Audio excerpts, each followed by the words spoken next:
Zadrugari prišli da se pozdrave sa njom. Tara Simovi za svoje dva potrčka izabrali Ivanu Krunić i Vladimira Tomović, zadrugari su odlučili da nominuju Krunićevu za izbacivanje. Osim ukućeni publika je imala mogućnost da glasa, najmanju podršku dobila je Lea Šekarić.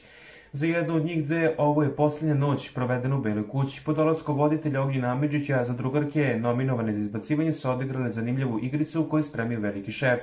Njih dve su imali 3 minute da izvuku što više igračkica iz kesa, pobedu je odnala Lea i njoj su duplirani glasovi.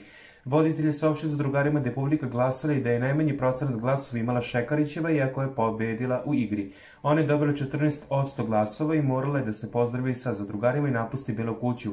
Zauvek i zaputi se ka studiju gde su je čekali voditelj Dušica Jakovljević, majka Jasna Šekarić i urednik zabave portala Pink RS i novinar Darko Tanasijević. Lea je počela da plače, zadrugari su prilazili da se pozdrave sa njom, a najemotivnije je bila Tara Simović.